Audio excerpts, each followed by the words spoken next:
The dive bombing manual at Naval Air Station Pensacola in 1941 was crystal clear about one thing. You release your bomb at 2,500 feet, then pull out of your dive no lower than 1,500 feet above the target. The logic was simple. Give yourself enough altitude to recover from the 70-degree dive, avoid your own bomb blast, and stay above the worst of the anti-aircraft fire. Thousands of American pilots memorized these numbers. They practiced them over and over on target ranges in Florida and California, dropping 100-pound practice bombs on white circles painted in the desert. The doctrine worked beautifully against stationary targets and slow-moving merchant ships during training exercises. Then came the real war, and nothing went according to the manual. On May 7, 1942, during the Battle of the Coral Sea, Lieutenant Commander William Birch led his SBD Dauntless squadron against the Japanese light carrier Shoho. The pilots followed their training to the letter, 2,500-foot release, 4,500-foot pullout. They reported 13 direct hits on the carrier's flight deck. The ship sank and everyone celebrated. But when you looked at the after-action reports closely, something didn't add up. Those 13 1,000-pound bombs should have obliterated Shoho in minutes. Yet the carrier stayed afloat for nearly 20 minutes. Maneuvering and launching aircraft even after multiple direct hits penetrated her flight deck. The problem became impossible to ignore exactly 1 month later at Midway. Lieutenant Commander Wade? McCluskey's dive bombers caught the Japanese carrier Kaga with her deck loaded with armed and fueled aircraft on June 4, 1942. The pilots delivered textbook attacks, proper altitude, proper pullout, bombs falling clean from 2,500 feet. They watched their bombs punch through Kaga's flight deck and detonate inside the hangar. The ship turned into an inferno, ammunition cooking off, secondary explosions tearing her apart. A perfect attack by every measure in the training manual, yet Kaga refused to sink. The carrier burned like a torch for 4 hours before finally slipping beneath the waves. 4 hours. The attack had gutted her superstructure and turned her hangar into hell. But it hadn't actually broken her back or opened her hull to the sea. The ship died from fire and magazine explosions, not from catastrophic structural damage to her hull. The same pattern repeated with Akagi and Soryu that day. Devastating fires, yes. Crew casualties, absolutely. But these carriers took an astonishingly long time to actually sink, and some of that came from Japanese damage control teams flooding magazines and scuttling their own ships, rather than from direct bomb damage alone. Back on Enterprise in Yorktown, the dive bomber pilots started talking among themselves during the long flight home. Something wasn't right. The doctrine promised that a 1,000-pound armor-piercing bomb dropped from proper altitude would penetrate a carrier's flight deck, detonate inside the ship, and cause catastrophic damage. That part worked. The bombs were definitely getting inside and exploding, but the ships weren't breaking apart the way everyone expected. The bombs were doing exactly what they were designed to do, penetrate, then explode. So why weren't these carriers snapping in half? Lieutenant John Chenoweth, who had scored hits on 2 different carriers at Midway, put it bluntly in his after-action debrief. We're blowing them up, but we're not sinking them fast enough. The doctrine was accomplishing mission kill, making the ship unable to fight, but not actual kill. And in a battle where every minute mattered, where a crippled carrier might still launch one more strike, that distinction meant American boys were dying. By July 1942, squadron ready rooms across the Pacific Fleet were having uncomfortable conversations about whether the training manual was actually wrong. The descent to the wave tops, the first pilot to deliberately ignore the pull-out altitude probably did it by accident. Combat has a way of making you forget the numbers you memorized in training. When you're in a near-vertical dive at 250 knots, watching tracers arc up toward your cockpit, and your hands are shaking from adrenaline, that 1,500-foot pull-out number becomes more of a suggestion than a rule. But by August 1942, some pilots were breaking the rule on purpose. Lieutenant Stanley Swede Veitasa was one of them. During the Battle of the Eastern Solomons on August 24, 1942, he pushed his dive on the Japanese carrier Ryujo until his altimeter was spinning past 800 feet before he released. He hauled back on the stick so hard he nearly blacked out from the G-forces, pulling out so low that his radio man swore they could see individual sailors on the deck looking up at them. Veitasa's bomb hit the flight deck, but something else happened too. His wingman's bomb, which everyone thought had missed wide by at least 30 feet, caused a massive geyser that buckled the carrier's hull plates near the waterline. The ship developed an immediate list and started taking on water in compartments that shouldn't have been damaged by a near miss. Nobody made much of it at the time. Rujo took multiple hits that day and she sank fast, much faster than the carriers at Midway. The official report credited direct hits for the kill, but Vetas's radio man, Aviation Radio Man Second Class Charles Jorgensen, mentioned something odd in his informal debrief over coffee that evening. He'd been watching through his rear-facing position and saw that near-miss bomb hit the water, and the explosion seemed to travel through the water horizontally, slamming into the ship's side like an invisible fist. More data points started accumulating through the fall of 1942. During the Battle of Santa Cruz on October 26th, Bombing Squadron 10 attacked the carrier Zuiho. Ensign Paul Huron released low, very low, at around 600 feet. He reported a direct hit on the flight deck, but Lieutenant James Shaw flying behind Huron definitely missed. His bomb splashed into the water about 25 feet off Zuiho's port bow. Shaw was certain he'd wasted his ordnance and started swearing on the radio. Then the spotters on Enterprise called in their observation. Shaw's miss had blown a hole in Zuiho's bow below the waterline. The carrier immediately slowed to 12 knots and fell out of formation, taking on water through her forward compartments.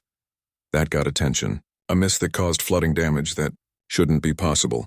The pattern became impossible to ignore during the naval battle of Guadalcanal on November 13, 1942. Multiple dive bomber pilots pulled out, below 1,000 feet while attacking the battleship. Several reported near misses, splashing bombs within 50 feet of the hull. The after-action reports from Japanese survivors interrogated months later revealed that Hiei suffered extensive underwater damage from explosions that never actually touched the ship. Hull plates sprung leaks, seams cracked open, and a steam line ruptured, all from bombs that technically missed. Commander William Giles, the air group commander on Enterprise, started collecting these reports. He noticed something the training doctrine never mentioned. The closer you pulled out to the water, the more effective your near misses became. A bomb hitting the water at high speed didn't just explode and dissipate. It transferred its energy through the water itself, and water doesn't compress like air does. The shock wave traveled through the liquid medium and hammered anything nearby with devastating force. Giles brought this up with the ship's engineering officer, Lieutenant Commander Harold Jensen, who had studied fluid dynamics at MIT before the war. Jensen's eyes went wide.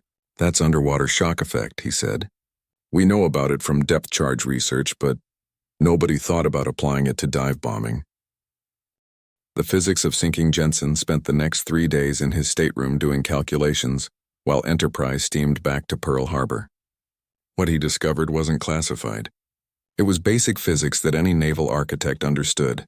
The problem was that nobody had ever explained it to pilots, and the dive bombing doctrine had been written by aviators who'd never considered underwater effects. Sound travels through air at roughly 1,000 feet per second. Through seawater, it travels at 4,800 feet per second, more than 4 times faster. But a shock wave from an explosion isn't just sound.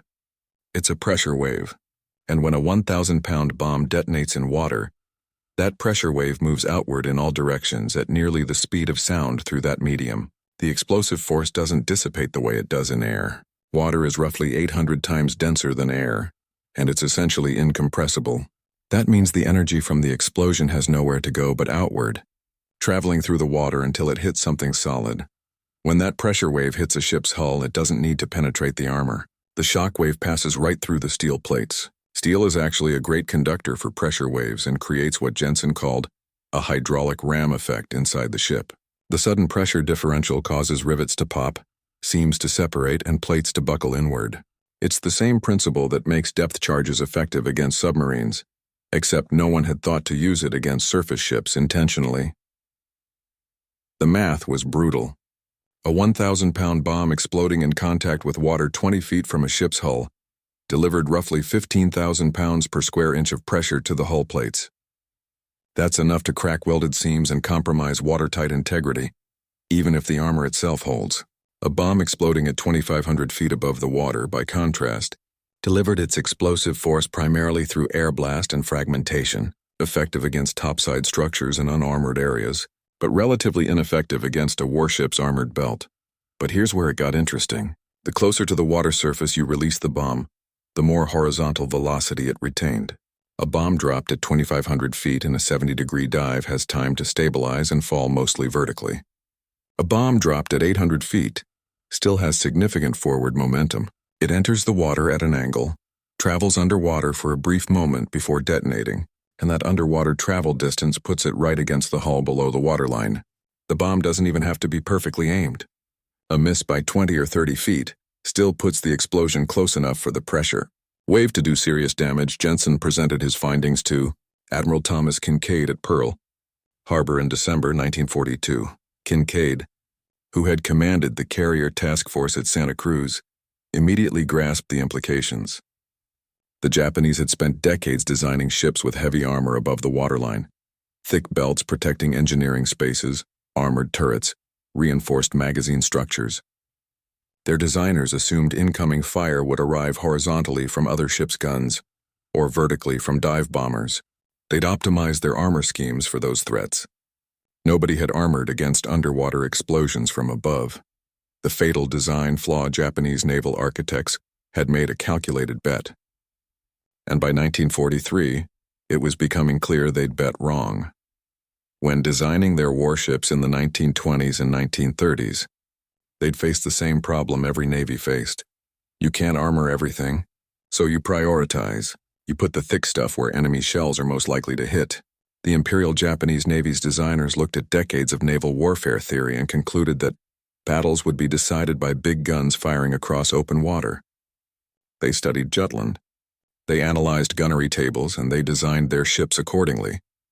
The heavy cruiser Mogami, completed in 1935, carried a 7-inch armor belt protecting her machinery spaces and magazines, but only above the waterline. Below that depth, the hull plating was only 1 inch thick in most places, barely enough to keep out the ocean, let alone resist explosive forces. This wasn't stupidity. It was logical design based on available threats. Enemy shells arriving on a flat trajectory would hit the armored belt. Plunging fire from extreme range would hit the armored deck. Torpedoes would be stopped by the anti-torpedo bulge system, empty compartments and fuel tanks designed to absorb and dissipate torpedo explosions. The Japanese had run the calculations and built excellent ships according to 1930s threat models. Then American pilots started dropping bombs at wave height, and the entire design philosophy collapsed. The cruiser Suzuya demonstrated the problem perfectly during the Battle of Leyte Gulf on October 25, 1944. Lieutenant Paul Garrison, flying an FM-2 Wildcat fighter bomber off the escort carrier Gambier Bay, made a dive-bombing run on Suzuya with a single 500-pound bomb. He pulled out so low that his propeller wash kicked up spray from the ocean surface. His bomb splashed into the water 15 feet off Suzuya's starboard side. The explosion created a pressure wave that cracked Suzuya's hull plating across a 30-foot section. The 1-inch plates below the waterline simply couldn't withstand the hydraulic shock. Seawater poured into 2 machinery spaces and a fuel bunker. The cruiser's speed dropped from 35 knots to 18. Worse, the crack had damaged steam lines, and Suzuya couldn't operate her damage control pumps at full capacity. That single 500-pound near miss didn't sink Suzuya immediately, but it mission killed her. 2 hours later, American dive bombers found her again and finished the job. But the fatal wound had been that first crack in her underwater hull, the place where her designers had skimped on armor, because they never imagined the threat. The same vulnerability existed across the entire Japanese fleet. The battleship Yamato, the most heavily armored warship ever built, carried 16-inch armor on her main belt. Below the waterline, outside her anti-torpedo bulge system, her hull plating averaged just under 2 inches thick. Those plates were designed to contain flooding if the bulge system failed, not to resist direct explosive forces. American intelligence officers examining captured Japanese damage control manuals in 1943 noticed something else. Japanese damage control doctrine emphasized fighting fires and managing topside damage. Procedures for managing multiple below-waterline hull breaches were relatively sparse. The final tally by October 1944, what had started as desperate improvisation had become official, though quietly acknowledged tactics.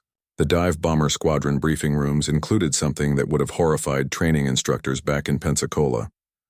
Recommended pull-out altitudes as low as 500 feet for attacks on major combatants. Commander David McCampbell, leading Air Group 15 off the carrier Essex, was blunt with his dive bomber pilots on October 24, 1944. You want to sink these bastards, not just scratch their paint. That means getting low enough that your bombs have almost no fall time. Release at 800 feet if you can. Release at 500 if you have to. If your bomb hits the water next to the hull, that's not a miss anymore. That's a kill. His squadron commanders had the after-action reports and the engineering analyses. They knew the physics worked. The morning of October 24th, the battleship Musashi, Yamato's sister ship, became the test case for everything the Navy had learned. Lieutenant Commander William Ellis released at 600 feet. His 1,000-pound bomb hit the water 10 feet from Musashi's port side. The explosion opened a 40-foot crack in the battleship's underwater hull plating. Ellis's bomb was just the first of 19 near misses that day, each one hammering Musashi's hull below the waterline with pressure waves that her designers never anticipated. Musashi capsized and sank at 19:35 hours on October 24th. The remarkable thing was that post-war analysis of Japanese damage reports revealed that the below-waterline pressure damage from near-miss bombs contributed as much to her sinking as many of the torpedo hits. The cost of innovation. The tactic proved itself again during the battle off Samar on October 25th. Lieutenant Commander Edward Huxtable made 3 separate runs on the heavy cruiser Chikuma, pulling out below 300 feet each time. Huxtable's third run should have killed him. He released his last 500-pound bomb at 250 feet, and when he yanked back on the stick, the G-forces compressed his spine so violently that he herniated 2 discs. He was one of the lucky ones. The physics of pulling out from a high-speed dive at extremely low altitude doesn't leave much room for error. When you're diving at 70 degrees at 280 knots and you pull back hard on the stick at 500 feet, you're subjecting yourself to roughly 6 to 7 G-forces. If you black out for even 3 seconds at 50 feet above the water, you're dead. Between July 1943 and August 1945, the Navy lost at least 47 dive bombers and their crews to crashes during or immediately after low-altitude attack runs in the Pacific, planes that simply flew into the water because the pilot couldn't complete the pullout. The actual number was probably higher. Then there was the anti-aircraft fire. Pulling out at 500 feet meant you were flying straight and level through the most concentrated layer of Japanese defensive fire. Lieutenant Richard Best, the veteran pilot who had bombed Akagi at Midway, watched newer pilots die this way during strikes in late 1943. The brass on the hull could count the rivets on our bellies, he said. The question was whether the Navy could ethically train young pilots to do something that killed so many of them. Captain Alva Bernhard, commanding officer of Naval Air Station Melbourne, Florida, faced this problem in March 1944. Squadrons using traditional 1,500-foot pullouts were achieving roughly 14% hit rates. Squadrons using 500 to 800-foot pullouts were hitting 28% of the time, exactly double. But those low pullout squadrons were also losing aircraft at triple the rate. The compromise that emerged by summer 1944 was a 2-tier system. Primary training taught conservative pullouts, while advanced training at bases like Naval Air Station Fallon, Nevada, taught progressive technique, with optional training down to 500 feet only for volunteers. The Navy never officially mandated wave height attacks in writing. The updated dive bombing manual published in September 1944 listed 1,200 feet as the minimum recommended pullout altitude, but it included a carefully worded paragraph that noted, experienced pilots may elect to release ordnance at lower altitudes at their discretion, understanding that reduced altitude improves accuracy but increases risk from enemy fire and requires precise aircraft handling during pullout. That paragraph was as close as the Navy's lawyers would let them get to saying, do the dangerous thing if you're good enough. By the time Japan surrendered in August 1945, American dive bomber pilots had sunk or contributed to sinking 18 Japanese battleships and aircraft carriers using tactics that no pre-war manual had ever authorized. The butcher bill was steep, but the strategic impact was undeniable. The Dauntless pilots who first pulled out at wave height didn't know they were rewriting naval warfare doctrine. They were just trying to sink the ships they'd been sent to destroy. But desperation has a way of revealing truths that peacetime planning misses. Sometimes the best tactics aren't the safe ones. Sometimes survival means learning to do the dangerous thing competently. And sometimes the price of innovation is measured in young men who never came home.